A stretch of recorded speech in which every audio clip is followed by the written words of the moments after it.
अथ चतुर्थो अध्याय भगवान के अवतारों का वर्णन।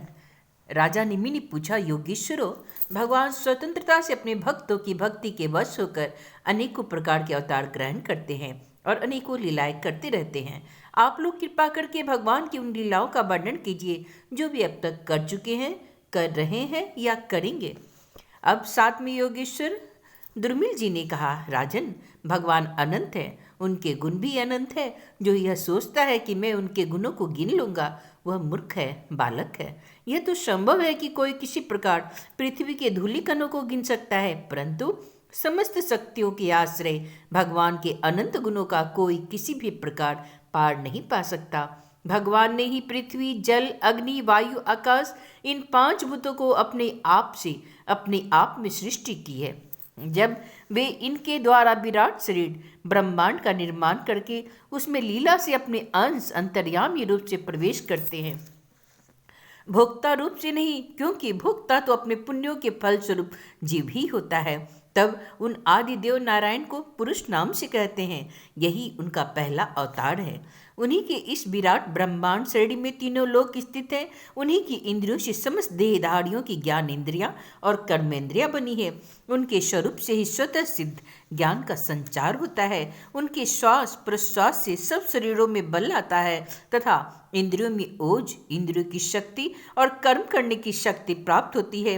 उन्हीं के सत्व आदि गुणों से संसार की स्थिति, उत्पत्ति और प्रलय होते हैं। इस विराट शरीर के जो शरीरी हैं, वे ही आदि कर्ता नारायण हैं। पहले पहल जगत की उत्पत्ति के लिए उनके रजोगुण के अंश से ब्रह्मांड हुए, फिर वे आदि पुरुष की संसार की स्थिति के लिए अपने सत्वांश से धर्म तथा ब्राह्मणों के रक्षक यज्ञपति विष्णु बन गए। फिर वे ही तमोगुण के अंश से जगत के संहार के लिए रुद्र बने। इस प्रकार निरंतर उन्हीं से परिवर्तनशील प्रजा की उत्पत्ति, स्थिति और संहार होते रहते हैं। दक्ष प्रजापति की एक कन्या का नाम था मूर्ति।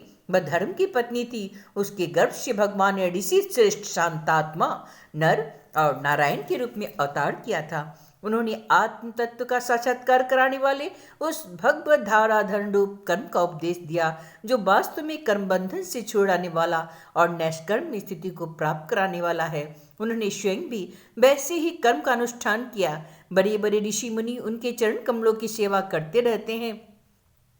वे आज ही बद्रिकाश्रम में उसी कर्म का आचरण करते हुए विराजमान हैं। वे अपनी घोर तपस्या के द्वारा मेरा धाम छीनना चाहते थे।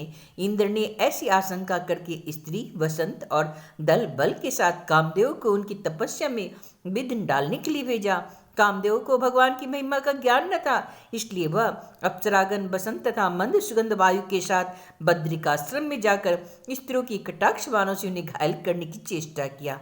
आदिदेव नर नारायण यह जानकर कि यह इंद्र का कुचक्र है, भय से कांपते हुए काम आदियों से हंसकर कहा।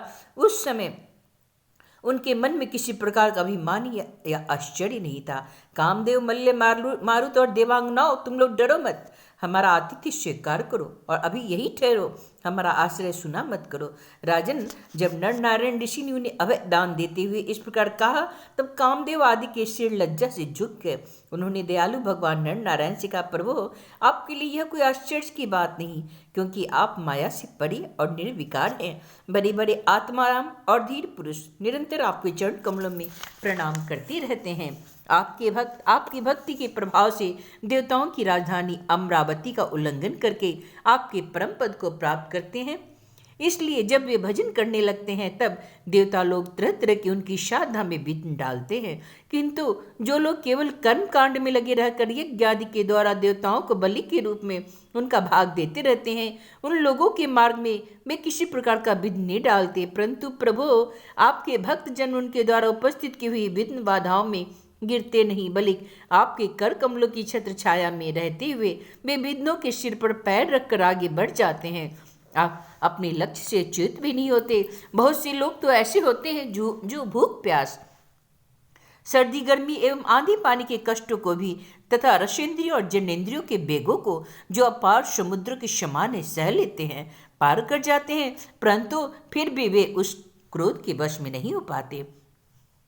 जो गाय की खुर से बने हुए गड्ढे की समान है और जिससे कोई लाभ नहीं, आत्मनाशक है। और प्रभु, वे इस प्रकार अपनी कठिन तपस्या को खो बैठते हैं। जब कामदेव, बसंत और देवताओं ने इस प्रकार स्तुति की, तब सर्वशक्तिमान भगवान ने अपने योग बल से उनके सामने बहुत सी ऐसी रमणियां प्रकट करके दिखलाई, जो अद्भुत रूप, लावण्य से संपन्न और विचित्र वस्त्र अलंकारों से सुसज्जित थी तथा भगवान की सेवा कर रही थी।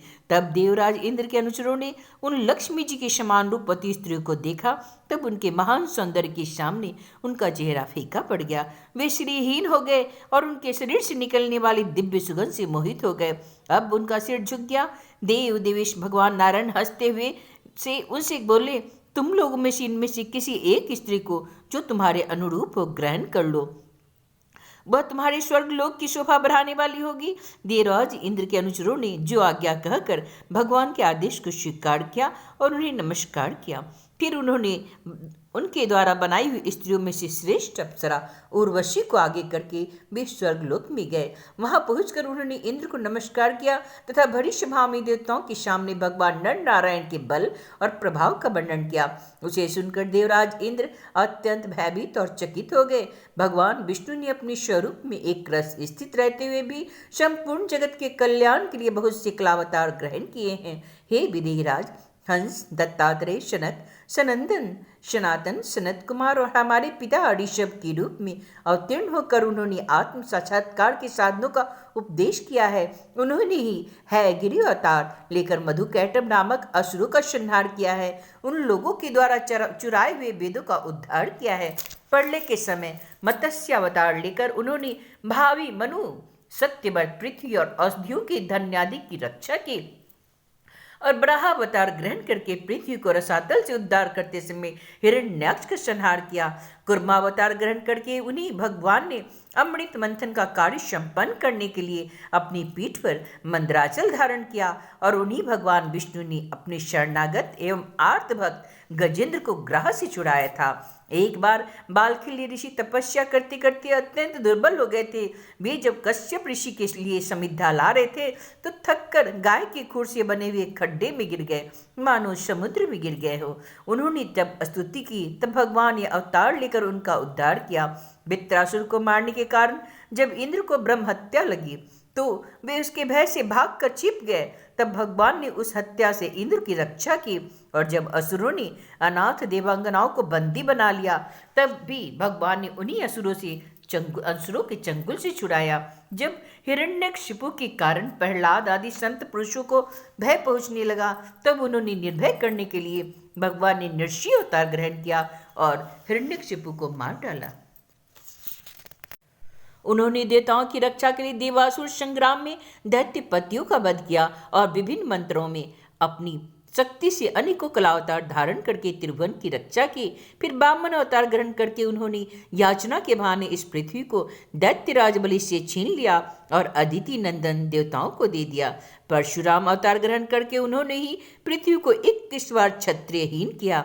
परशुराम जी तो है वंश का प्रलय करने के लिए मानो भृगु वंश में अग्नि रूप से ही अवतीर्ण हुए थे।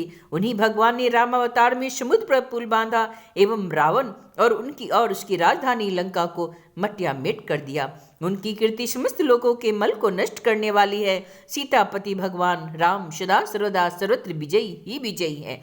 राजन, अजन्मा होने पर भी पृथ्वी का भार उतारने के लिए ही वे भगवान यदुवंश में जन्म लेंगे और ऐसे ऐसे कर्म करेंगे जिन्हें बड़े बड़े देवता भी नहीं कर सकते।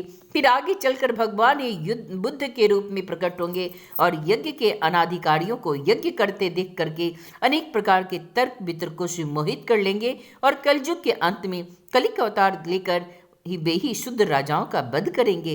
महाबाहु विदेहराज, भगवान की कीर्ति अनंत है। महात्माओं ने जगतपति भगवान के ऐसे ऐसे अनेकों जन्म और कर्मों की प्रचुरता से ग्रहण भी किया है और गान भी किया है। इति श्रीमद्भागवते महापुराणे परमहंस्या संहितायाम् एकादश स्कंदे चतुर्थोऽध्याय।